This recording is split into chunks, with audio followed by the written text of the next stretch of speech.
بسم الله الرحمن الرحيم. بسم الله الرحمن الرحيم. Alhamdulillah, wassalatu wassalam ala rasulillah. In Surah Al-Ma'idah, the 5th chapter of the Quran, verse number 103, Allah Ta'ala mentioned, ما جعل من بحيرة ولا سائبة ولا وصيلة ولا هام ولكن الذين كفروا يفترون على الله الكذب. Translation of this ayat is that Allah Ta'ala has not made the Bahira, the Sa'iba, the Wasila, and the Ham. He has not made that part of the religion. None of that is true. I don't want to go into the details of the tafsir of this ayat. I want you to go back and check it out for yourself. Research it for yourself. Ayat number 103. Today is Friday. And today is the greatest day of the week, as the Prophet says, sallallahu alaihi wasallam, khayru yawm tala'at fihi shams yawm al-jum'ah. The best day that the sun came out is on Friday, yawm al-jum'ah. The Muslim should be connected to the Qur'an, especially on this day, reading Surah Al-Kahf and so forth and so on. This particular ayat from Surah Al-Ma'idah, ayat number 103, is talking about some of the khurafat that the non-Muslims of Quraysh came up with before Prophet Muhammad was sent to them, sallallahu alaihi wasallam, as a prophet and a messenger. It has to do with the animals that were born. An animal that was a twin to another animal, and it shared the same womb with another animal. The non-Muslims of Quraysh used to come up with crazy ideas and crazy concepts that constituted for them what was their religion or part of their religion. So this ayat is dealing with the khurafat, the superstition, the craziness, the concepts that don't even make sense that Quraysh used to have. So in our religion, the Quran came to knock the brains out of concepts that don't make sense, to knock the brains out of ideas that are superstitious. Since I've been giving dawah, especially here in the UK, I've shared with the UK audience a phrase that I grew up saying from when I was just a little kid. And that is hocus pocus. Islam, there's no room for the hocus pocus Islam. That's that Islam where people are doing things, saying things, believing things that have absolutely nothing to do with the religion, and they have nothing to do with even common sense at all.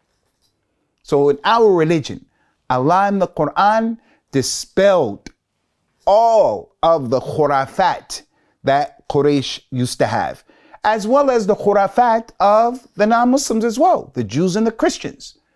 When the Christians said that Isa was the son of Allah, and the Jews said Uzair was the son of Allah, that's hocus pocus. Has nothing to do with the price of peanuts.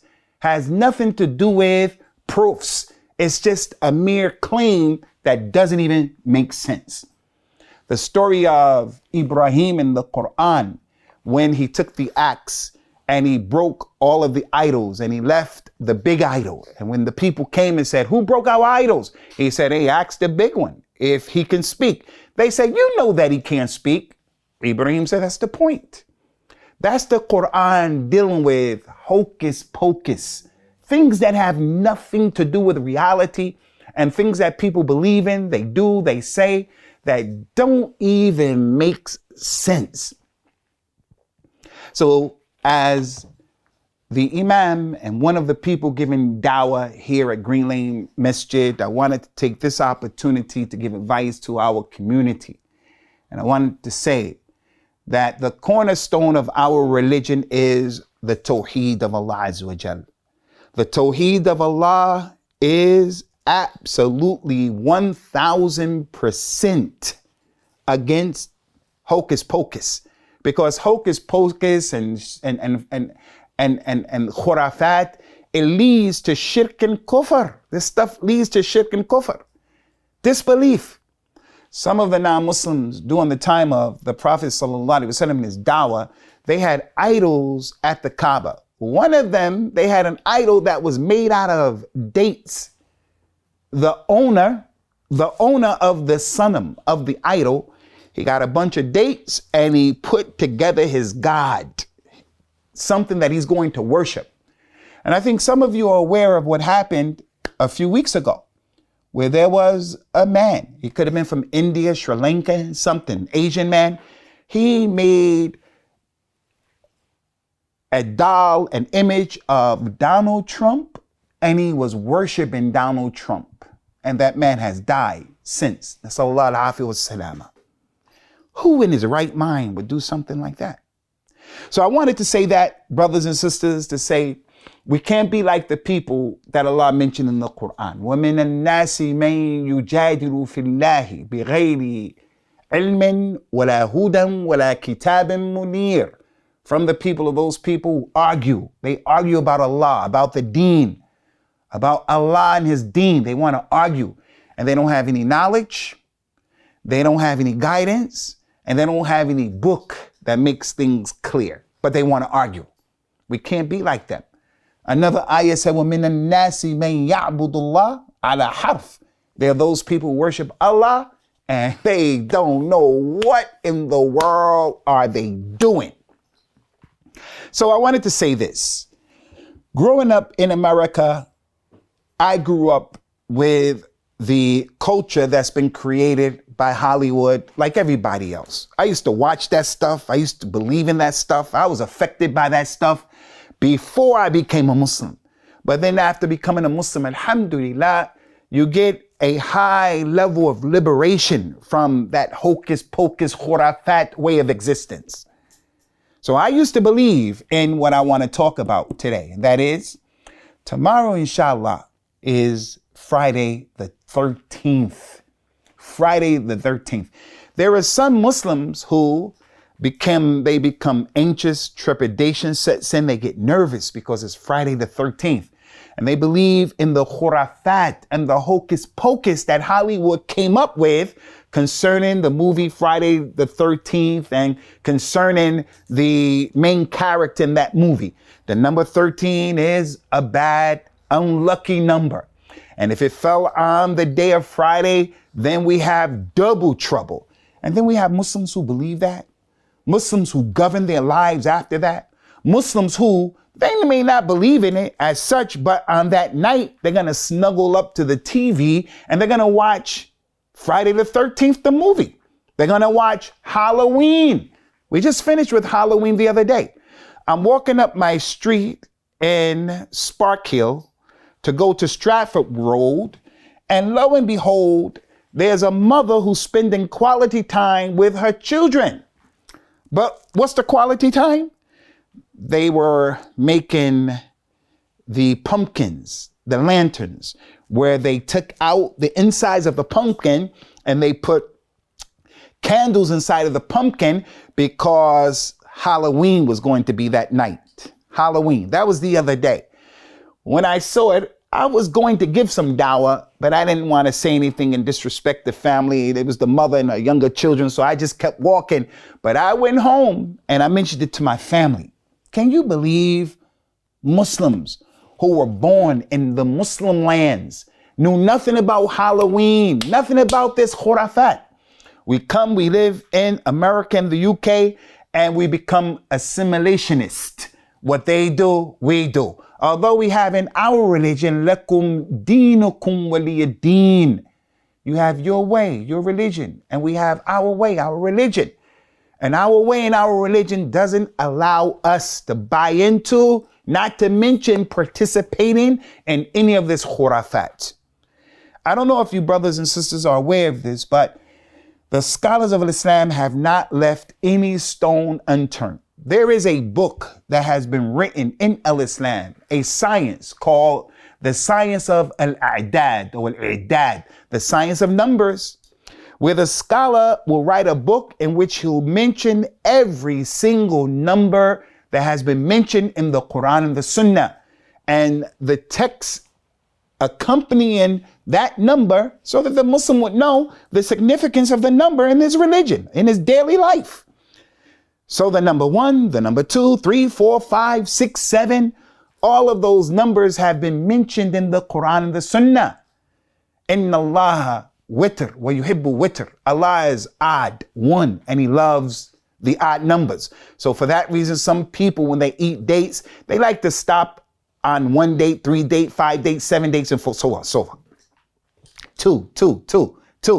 The number 2, Salat al-Fajr, the Sunnah Fajr is 2 rakats. And on. The number 3, Salat al-Maghrib is 3 rakat. And on and on and on. Salat al-Fajr. And there are so many things.